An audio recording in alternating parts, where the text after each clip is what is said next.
All right, this is Truth Be Told. I'm Tony Sweet with the one and only long-haired himself, Captain Ron. No, he's not Sasquatch. It's actually him in studio. Thank you. We have a great show for you guys today. Our guest in 1986 stood at the Launch Control Center to see one of the most devastating disasters of the NASA program, the Space Shuttle program. He was the director of Space Shuttle Solid Rocket Motor Project at the time of the accident. And he wrote a book called Truth, Lies, and O-Rings Inside the Space Shuttle Challenger Disaster. Please welcome to our show, we have the one and only Allan McDonald. Hey, sir, how you doing?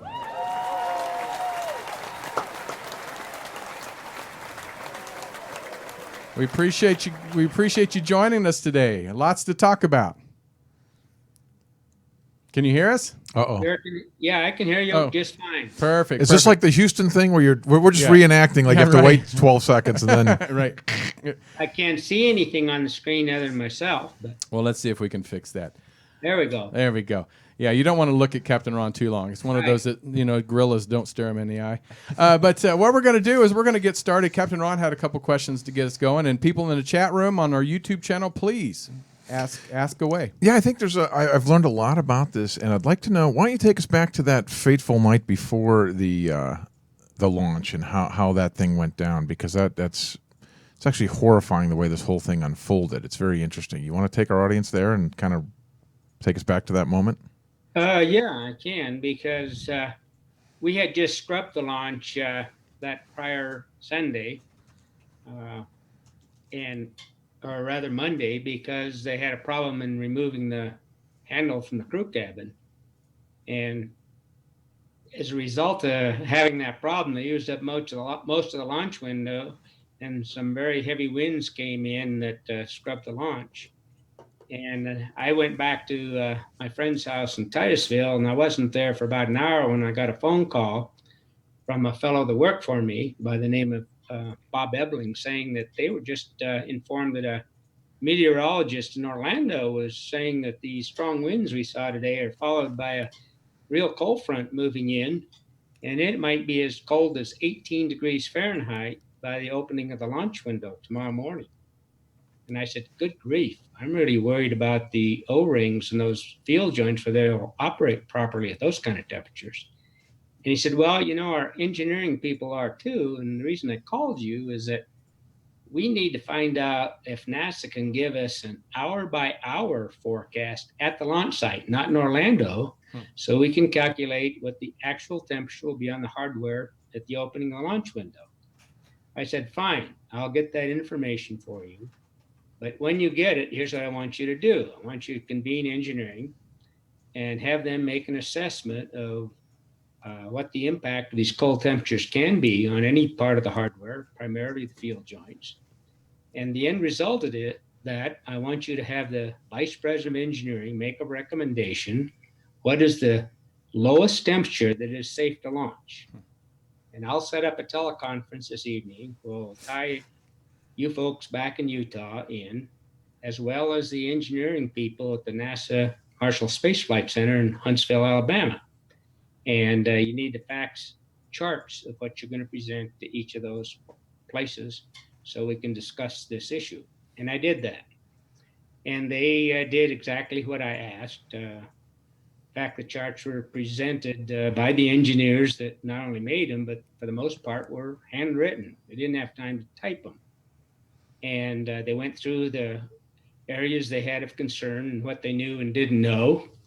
And at the end of that, the Vice President of Engineering came on, just as I had requested, and he said, based on the information presented here by his engineering staff, he would not recommend that we launch at any temperature below 53 degrees Fahrenheit. And based on the information I saw them present, I felt that was the right suggestion and recommendation, because it was primarily based on the fact that exactly 1 year earlier, January 1985, we'd brought some of these boosters we'd pulled out of the ocean back to reload with propellant. When we pulled the segments apart, we noticed a huge amount of black soot trapped between two of these O-rings in the joint. This joint is so important and sealing is so important that there is a requirement for redundancy. So there's actually two O-rings to seal off these joints. And what that indicated was that a little bit of that gas got past the first one and it burned the first one a little bit as well and stopped by the second one. And it was significant from the standpoint that it was a heavy black soot and it penetrated almost all the way around this joint, which is 12 feet in diameter. And we couldn't understand why that had happened because we'd never had seen this happen in any of the joints before like this, these field joints. And we concluded that why that happened was that was the coldest launch at that time in the shuttle program, 53 degrees Fahrenheit. And now they're asking us to launch at high teens or low 20s, long ways away from 53. So I figured. Hey, Allan, let me ask you something right in here real quick. It's interesting that this came up because you guys saw the temperature dropping down to 18 degrees the day before the launch. Isn't somebody checking this, 8 months before the launch that, well, what if it gets cold that day? No, they weren't. In fact, they had 7 delays on the prior launch. It was supposed to launch in just before Christmas, December of '85, and it didn't get launched till about the 12th of January, I believe.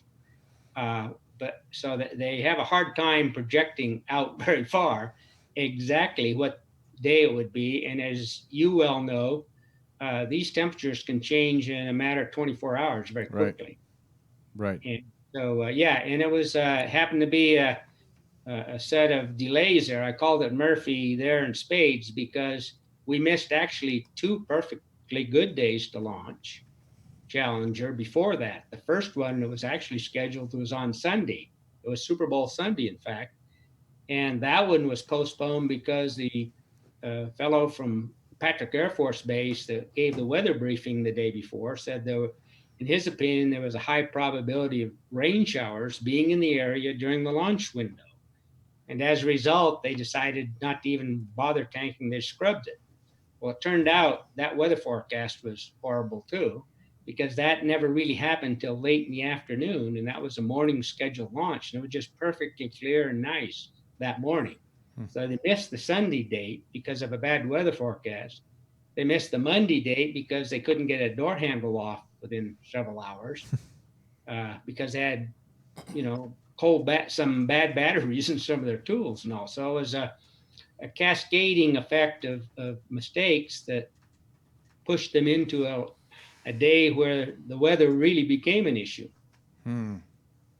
Hey, Allan, I want to ask you this because the people that actually do the checking, how much do they have to do? I mean, when it comes to checking and then going up to the next level to actually make the decision to continue, because it doesn't sound like the top guys are not going to be going in and looking at this. It's the engineers themselves or the crew or whoever.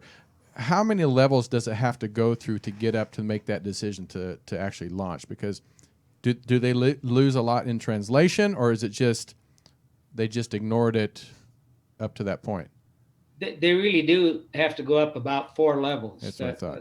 The bottom level is basically the contractor and his staff and engineers, and then they have to raise whatever issues they may have to whoever's the program manager at NASA on that particular item. And it so happens that all the propulsion items were at the Marshall Space Flight Center in Huntsville, Alabama. They have to report it to that, then they have to report it to what they call level 2, which was the Johnson Space Center, which had the overall responsibility for the shuttle that was assigned to them. And then they have to brief the assistant administrator of NASA as level 1.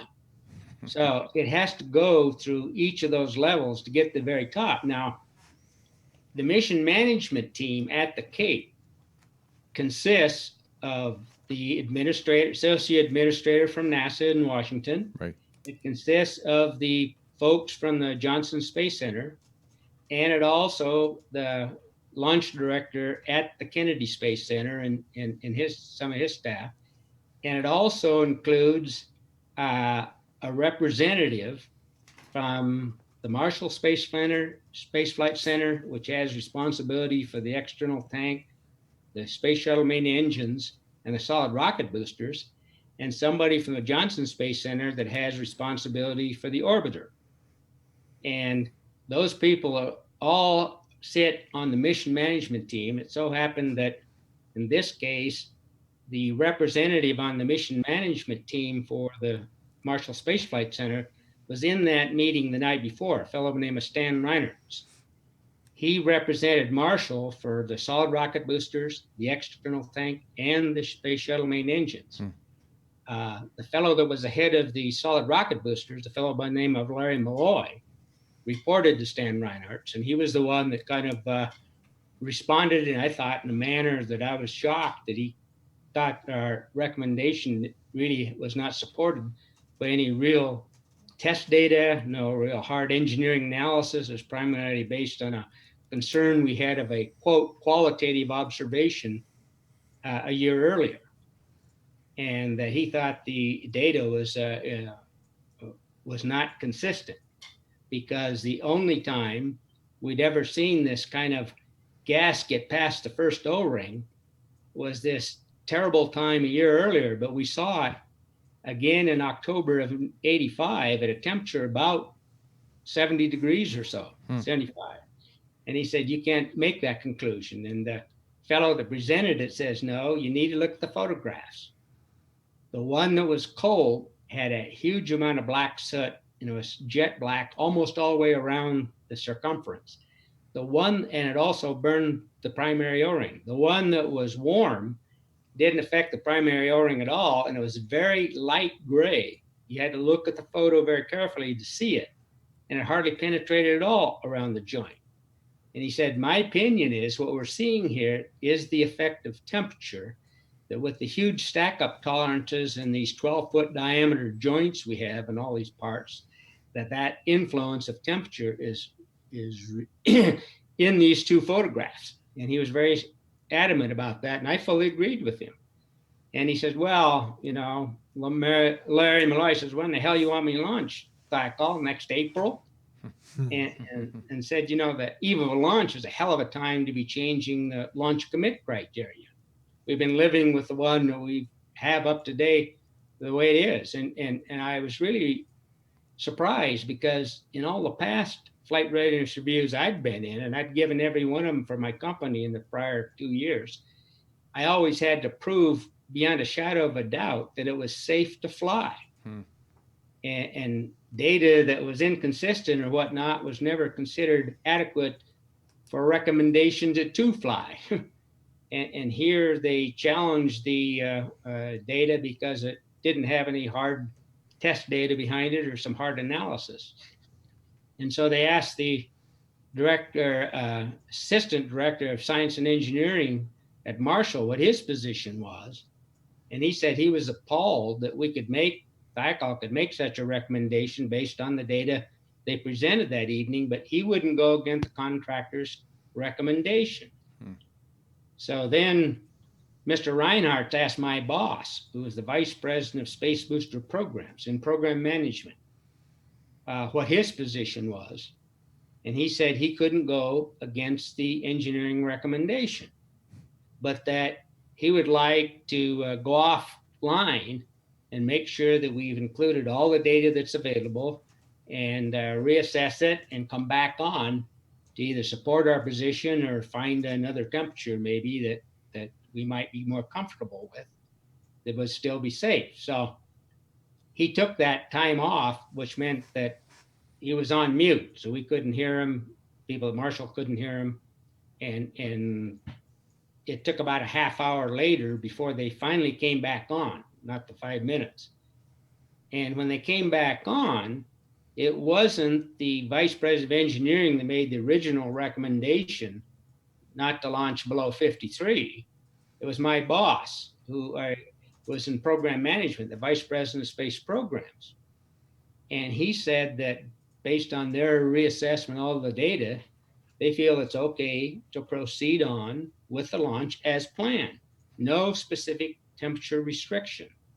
And I was really taken aback by that, because I didn't see him present any data that wasn't supportive of the original recommendation, basically, that said we shouldn't launch below 53. So nobody challenged the basis for changing the recommendation from people at Marshall. Hey, doctor, was this just accepted, like, oh, okay, or was it like intense when these guys were going back and forth about it? Could you feel tension between them?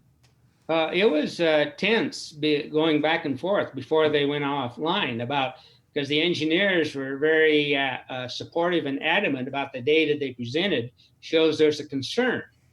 And we know the cold temperature is going to make it worse. We know there's a cliff out there somewhere. We don't know where it is. And the temperature of tomorrow's launch is a long ways away from the area that we saw some concern. And I fully agreed with that. And I was real surprised that NASA challenged that assessment that much, because they'd always been, in my opinion, rightfully so, err on the side of safety. You had to prove that it really was not only safe to launch, but that the safety factors that were supposed to be there for those conditions were still in place. Because if they weren't, you had to either do something about it to get the safety factor back, or they were forced to write a waiver of flying the system below what it is supposed to be flying with in the safety factor. And here they put the engineering people in a position of proving that it would fail. And they couldn't prove it would fail. That's a different question. Right.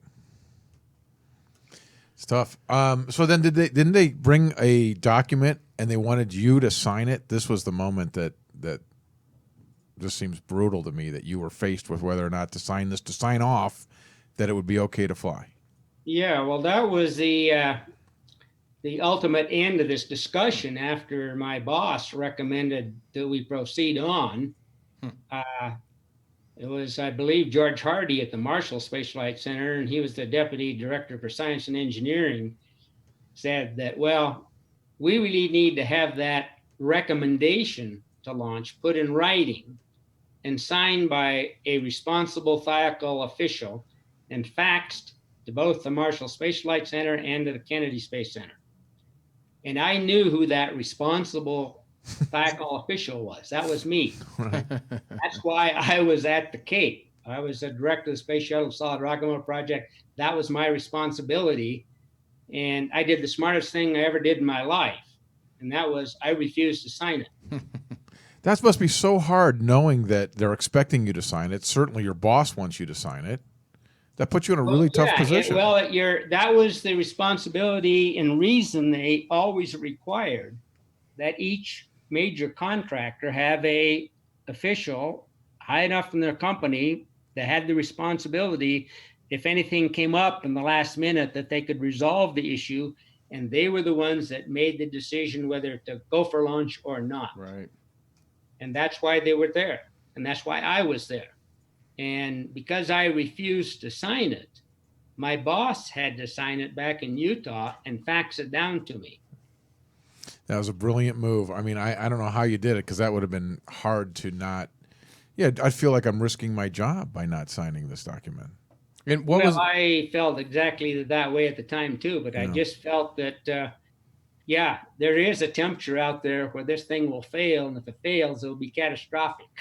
And it also was such a big gap there. Why don't we just wait a day? Right, right. And it was 18 degrees, not it was going to be 49, and it's so close to 53 that that's a maybe huge 30, 18. 30, boy, that's a red flag, right? Yeah, that's huge. Well, it was huge. And I really thought that the reason they went offline is that because Stan Reinhardt asked a question, which I frankly agreed with, and that was, he said that the recommendation we made at 53 certainly isn't consistent with his understanding of what the specification for the rocket motor is. As my understanding, those motors are supposed to be qualified from 40 degrees Fahrenheit to 90. And the 53 certainly isn't consistent with that. And I agreed with that. And I really thought the reason they went offline is to go back and re-look at that, because I knew that someone had run an analysis way back in the early development, said they were good to 40. I knew they never tested one down that low, but I figured they would come back and say it's good to 40, which I thought was okay and kind of a moot point because it wasn't going to get to 40 tomorrow either. So you had this very trying moment in your life when you decide, I'm not going to sign this, and you risk your job basically to have your boss sign off on it. Then you go into the next day, now the launch. How did that go? Well, I was very nervous, obviously, about all that. And when I first went on the launch site, I think it was 22 degrees.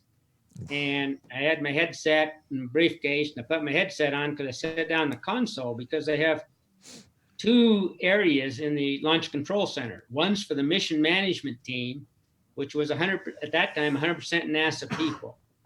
And then there's a big wall and a guy with an M16 at the door. And then there's a support contractors room, which I was involved in. And we all have consoles that monitor in real time all the data on the systems we're responsible for. But it also has a lot of cameras you can access. The first thing I did was access the cameras and look at the vehicle on the launch pad, and I was shocked to see all these icicles hanging on the fixed service structure and also on the shuttle, the orbiter, the solid rocket boosters, huge amount of ice. And most of that occurred because they don't have a very good freeze protection program down there. And they have a lot of areas they have to access and use water on the fixed service structure at various levels. And in order to keep the pipes from breaking, they left the spigots open. So the water was dripping all night long, and with some slight breeze and the cold weather got in there, they formed these big icicles wherever the water dripped and off of these things. And I thought, well, they're not going to launch this thing anyway. So they stopped the count and sent an ice team out with instructions to not only assess the problem, but to knock all the ice that was possible off at any area and clean it up off of the mobile launch platform, because Rockwell had raised the issue that they thought that was an added debris issue, and they couldn't say it was safe to launch under that kind of a condition. That's fascinating that you said before the launch you felt, well, they're not going to launch anyway. No. Wow. Well, when you first refused to sign, what was the initial reaction? I couldn't even imagine they even allowed you to be there at the launch pad if you refused. Good. Well, they knew they had more influence with my boss than me, and that he's a vice president, he's higher on the totem pole, so that's more important. And that when he said that he would sign it and fax it down to me, I was worried at the time he was going to tell me, he was going to fax it down blank and tell me to sign it.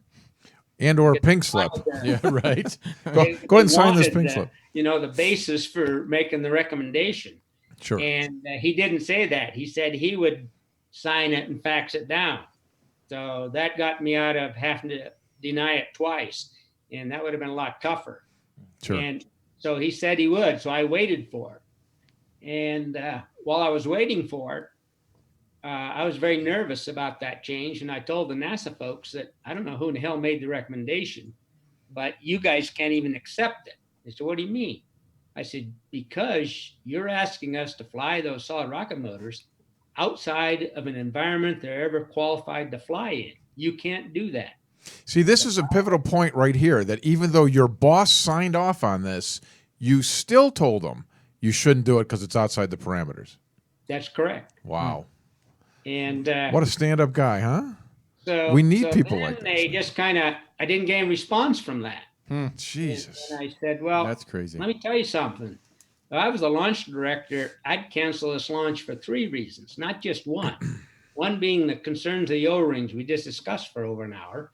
But I said, I talked to my vice president who was in communication with our retrieval ships out in the ocean, and they told him that they were in 30-foot seas with winds at 50 knots gusting to 70, and that they were heading inshore at 4 or 5 knots, and they won't even be in the recovery area in the morning. I said, we're putting all that hardware at risk. The other reason we ought to cancel it is I heard about the concern they're raised about the ice tomorrow because of not having good freeze protection. And I said, if those things are all dripping and all, there's probably ice all over that place. And Right. it may not only a big debris issue problem, may change the acoustics or something. I said, I'm recommending not launching, not based on what I know, but what I do not know. And you're in the same position. And they said, Al, these aren't your concerns, but we'll pass them on in advisory capacity. So then I said, well, let me tell you something. I hope nothing happens tomorrow, but if it does, I'm not going to be the person to stand before a board of inquiry and explain why I gave you my permission to launch my rocket boosters in environment I knew they were never qualified to fly in. Wow. Good for him, man. That's so stand up. Well, I'm gonna, if you don't mind, I want to ask a couple questions from the chat room. There, people are just blowing up in the chat room. The first question is why, and you know there are a few people wanting to get a little more conspiracy theory, but why do you think they did not cancel or postpone the launch a day or two, or even just until the weather got better? I mean, was it just money? Was it political? Was it some people will lose the jobs if they didn't launch it? Why do you think they did not launch that day, or they did launch that day and not postpone it? I think that it was primarily because of the schedule pressure and the pressure the media had applied to them. What people didn't realize that the prior launch, which by the way carried Congressman Bill Nelson, was a senator, and he got beat us in Florida. On the prior launch was the most delayed launch in history, 7 times. And NASA had just announced a few months earlier than that they were going to be launching 24 flights a year, 2 a month, 1 every other week, starting in a couple of years. And the press was merciless. I remember reading the Orlando Sentinel saying, hey, NASA claims they're going to start launching 2 of these a month. And it took them almost a month to launch just 1 after it was declared ready to go, which was true. So that was a huge pressure thing. They already said they were going to launch 15 of these in 86, which was more than double what they'd ever done. And then they were going to increase it more than that. They knew they had to launch a new space shuttle at Vandenberg Air Force Base in the spring of 86, April or May, and with a brand new system, solid rockets that were upgraded, higher booster. But they also had developed a new upper stage, a new liquid oxygen, liquid hydrogen upper stage orbit transfer motor that they are going to carry in the cargo bay. And it required a big change in the cargo bay to retrofit this thing into the shuttle. And they had scheduled that for May. And one of the orbiters, they had 2 orbiters that had to be retrofitted to do that. One of them was Challenger, which meant they had to get it back awful quick to meet that kind of a schedule. And it already had been delayed from the prior launch, plus it had its own delays. So there was just a huge amount of pressure on NASA's plate of meeting schedules. And then to compound it more, the prior launch, the primary reason it had such a long delay was that Larry Malloy from the Solid Rocket Booster Project had included in that flight a second source item for a card that's used in the electronics for steering the nozzle. And it was screwed up and shut down the launch just before ignition back in December, I think 18th or so. And they found out that card that they were going to have a second source, you know, and it's not $1.98, but it's pretty cheap for a second source. First time it was flying, that card had been rejected by Johnson for use in the space shuttle engines on the orbiter about a year or so earlier. And they just raked Marshall, the center director, Bill Lucas, over the coals, along with Larry Malloy, about screwing up and using this component that had already been rejected from the shuttle system. And that not only should they known about that, they should have advised the Johnson Space Center in Level 2 that they were planning to make such a change. I hate that these things even happen. We have a question for you from JR here. Who? Sure. So, Alan, you keep bringing up a key word that came up a lot during the Rogers Commission, which is pressure. And I know at the time they weren't able to definitively point a figure to what is that pressure, where is that pressure coming from, and it seems like it was just such a big question mark at the time. In the last 30 years, have you had a sense of, I'm going to point directly to the Reagan administration, because I know that Richard Feynman and several of the Roger Commission people, William Rogers, were alluding that some of the pressure could have came from Reagan. Have you found in your last 30 or so years any definitive proof that the Reagan administration was pushing NASA and Thiokol and Rockwell and the rest of the contractors to launch on schedule? No, not directly at all. And in fact, the Presidential Commission obviously got that input from some politicians immediately that didn't like Reagan. I remember Foghorn Leghorn from South Carolina made a big statement about that. I think it was Fritz Hollings. He was up for re-election, but that's probably why he did it. But as a result of that, they not only interviewed the people they were going to interview relative to the real launch decision, but some out of the administration and all, to see if they could find any real substance to that, and they could not. And, this is a commission that not only had William Rogers, but it had people like Neil Armstrong and Sally Ride and Feynman and all that are, and Chuck Yeager that I hold in pretty high esteem. And if they would have known that, they would have said it. and in my opinion, it was just a big conspiracy theory because it sounded good because, again, Murphy was there. The launch date was on the State of the Union Day. And that spurred these conspiracy theories. In fact, one guy wrote a whole book about it called Challenger Reveal, saying that was the whole reason why they launched, is because Reagan wanted to say he had this teacher in space on his State of the Union address that evening. And that was Rich Cook? Was that his book? Was Richard Cook. Yeah.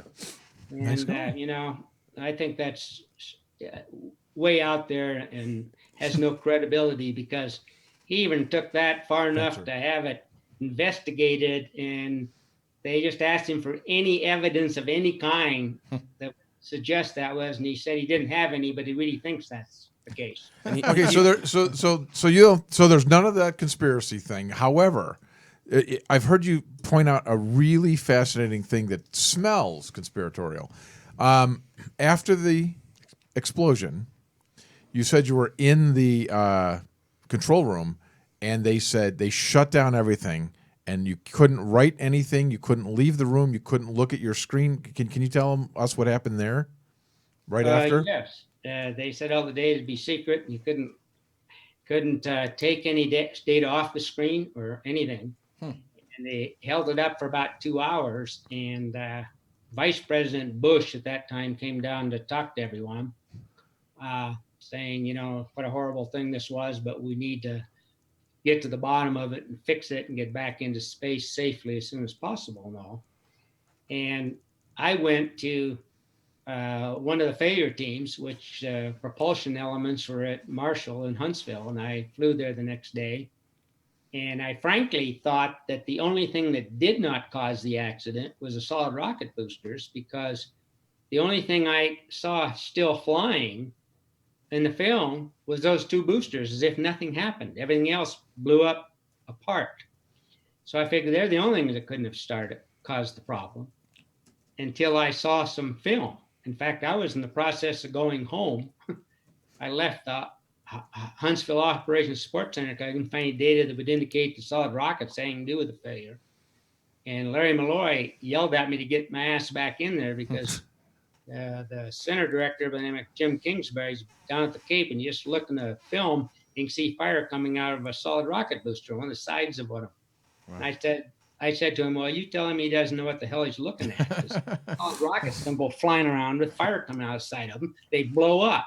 So I went back in. I said, you sure it's coming out of the booster and not the tank? So we're absolutely sure. I said, is it coming out of a field joint? So, well, it's coming on the right booster down near the end, this towards the ET a bit. It says down around the where it attaches to the tank. I said, yeah, that's called the ET attach section. That's where the field joint is. But I couldn't understand how this failure could occur if it was due to our concerns about cold O-rings at 73 seconds after ignition. It just didn't make sense. So I said, have you looked at any of the films at liftoff? She says, no. I says, well, then go get the camera that's looking right at where you see this fire coming out at 73 seconds. And they did, and they said, well, the camera froze up. Murphy was there again, so they didn't get any data. I said, well, find the camera that's closest to that.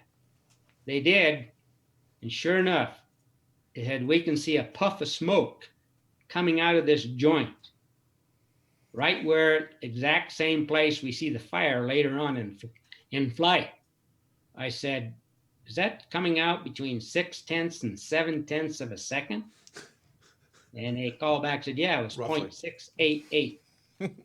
Then I knew for sure that this thing failed for exactly the reason we were concerned about. It just manifested itself in a final failure different than we ever expected. And that was it sealed itself up. And the films clearly show that within a couple seconds. And the aluminum oxide that is created by the propellant burning, the solid propellant uses aluminum as a primary fuel. And ammonium perchlorate is an oxidizer, and when it decomposes this oxygen, burns all this aluminum to aluminum oxide, which is generally a high temperature ceramic. But at near 6,000 degrees that this is at, it's liquid. And these little liquid droplets are carried by this hot gas that's near 6,000 degrees. When it went through, it burned the O-rings because the joint was opening right in the seal, right where it's sealing against the metal, and it deposited this aluminum oxide because it hit this cold steel right where it burned the O-rings, and it sealed itself up. And it stayed that way until it got to maximum dynamic pressure, which is around 57, 59 seconds into flight, where the vehicle shakes and has most vibration because the aerodynamic loads are highest. And at the same time, we had a huge shear wind, which was unusual as well, because this was the first time they launched when the jet stream was directly over the Cape. It was trying to push the vehicle off its course, and it was correcting itself properly. But in doing that, it flexes it. And it broke that fragile ceramic seal where those burned O-rings were loose, and the fire started coming out the joint again. And that's how it really failed. Now, people in the chat room, I'm curious too, and I think I remember hearing this. When the explosion happened, you would think they would the crew would be a little more protected from. Because you're going into space, you would think that the crew would be protected from majority of things. How did they survive for a brief moment? Because somebody asked, did they live until they hit the water, or were they instantly killed, or do we know? Well, yeah, NASA initially said they were instantly killed, and because they didn't find the crew cabin until 6 weeks later. Oh, wow. And at the bottom of the ocean.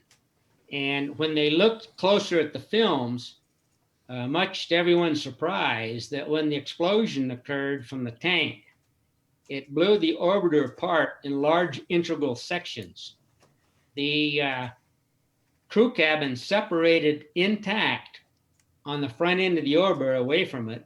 The orbiter was primarily in one piece, frankly. The engines at the back in a pod, the Space Shuttle main engines got separated as a pod. You can actually see the residual fuel still firing in them. And those three huge pieces came down, and the crew cabin was found intact, and they concluded that they died instantly from this huge explosion and aerodynamic load that ripped everything apart at near 50,000 feet, going near Mach 2. And when they found them in the bottom of the ocean, they found out that the pilot and commander were in what they call peeps. They actually were launched in a shirt sleeve environment like you are in an airplane, but they have emergency oxygen available to them. But unfortunately, the tank for the oxygen's in the cargo bay behind that got separated off. So they didn't have the emergency oxygen, but they had what they call PEEPs, which are personal egress air packs. And they're in there for each crew member in case while they're sitting on the launch pad, they spring a leak of these toxic fuels, which is nitrogen tetroxide and hydrazine in the cargo bay that you use for the ohms. Or there might be a fire outside because there's leaking hydrogen or something, that they can exit the cabin and get away from the vehicle if they have to. So it gives them 2 or 3 minutes of actual air.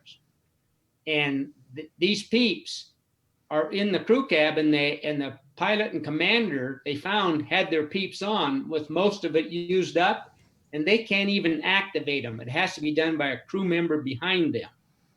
Secondly, they said others had their PEEPs. They didn't say whether they all did or not, but they also found an audio tape, which they never released. And the supposition was it was from the teacher, Krista McAuliffe, taping her experience into going into space. And the inference was it probably went all the way out to water impact before they all died.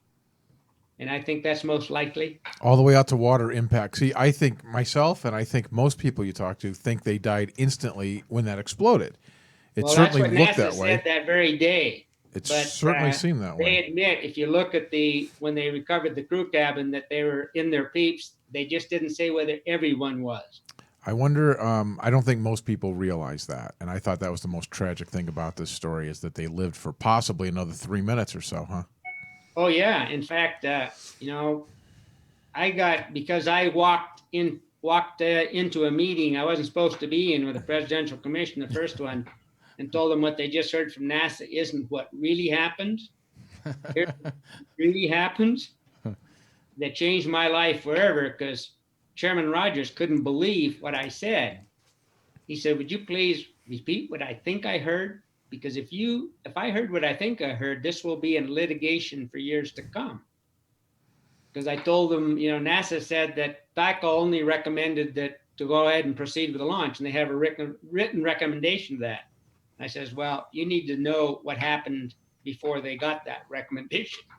Well, before we conclude the interview, because this is so fascinating, but when you said about the litigation for years, somebody in the chat room asked, how long was the litigation? And then I want to go back to how you were removed, and then your statement is saying only person in U.S. history restored to his job by Congress. Can you touch on that for us? Yeah, sure. First of all, I was in litigation for almost 3 years. Wow. And part of that was because when they found him alive, that the pilot's wife sued for another level. When you're impending going to die, for it goes to a different level, and it was over $1 billion. So, the reason I got reinstated, which I didn't realize at the time, because once I told the commission what really happened, my general manager immediately removed me from my job and gave me a non-job. I was head of scheduling or something, hoping I'd quit. And I just about did. Well, as it turned out, when I didn't, I get called in after the Presidential Commission's report's been issued, and a new general manager was in charge then. And he said that we'd agreed with NASA to form this new task force, much like the Skunk Works does at Lockheed, to eliminate a lot of red tape because of high priority of the program. And we're going to have the lead activity. The key NASA people are going to have to move out to our plant. We'd like to offer you that job. Would you take it? I said, sure.